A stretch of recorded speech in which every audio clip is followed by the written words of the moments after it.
This morning in an interview that came out, I think it was taped yesterday, the president said he might use executive orders, his authority, his solo authority, to eliminate the principle of birthright citizenship, which means if someone's born here, they become a citizen. Legal scholars think this is a pretty open and closed constitutional issue. What would be the administration's argument that the president could do this unilaterally? Well, first, let's recognize we have a crisis on our southern border. And while this migrant caravan that's coming north has been a source of great concern for millions of Americans, I hear it everywhere I go as I travel across the country. The truth is that we have more than 1,000 people attempt to come into our country illegally every day. And President Trump, from our campaign in 2016 to every day since, has been calling on the Congress and taking the action that's available to stem this tide of illegal immigration.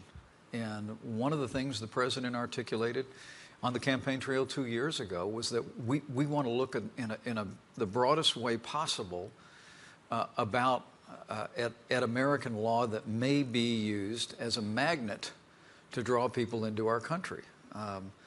Some of those loopholes are like catch and release. Some of those loopholes are in other categories. They're things that human traffickers actually use to entice vulnerable families to make the long and dangerous trip north up the peninsula, often at great risk to themselves. And frankly, birthright citizenship is a part of that. And what I think the president's made clear is that we are looking at action that would reconsider birthright citizenship. We all know what the 14th Amendment says. We all cherish the language of the 14th Amendment. But the Supreme Court of the United States has never ruled on whether or not the language of the 14th Amendment, subject to the jurisdiction thereof, applies specifically to people who are in the country illegally. And I think the president's looking at executive action. I know the Congress has looked at legislative action to reconsider that.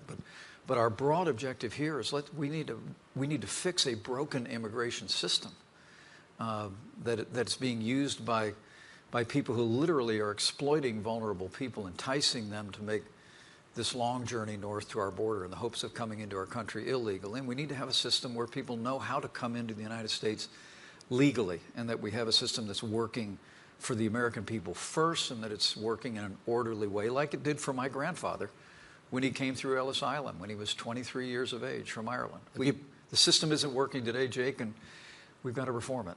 Be a pretty drastic action to do that unilaterally, the president doing that by himself. Well, I'll leave it to the president to announce whatever actions we'll take. I know the president yesterday made the decision that we're deploying 5,200 troops to our southern border.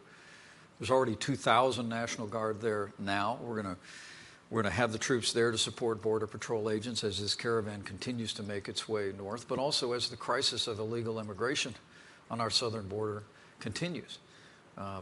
But in terms of changes in the law, in terms of executive action, I don't want to get ahead of the president, but you can look back at that famous speech in Phoenix that he gave about immigration reform, and he spoke about us taking on this issue and taking on other issues in a way that we can have a debate about having an immigration system in America that's working for the American people first, and that includes re-examining this whole issue of birthright citizenship.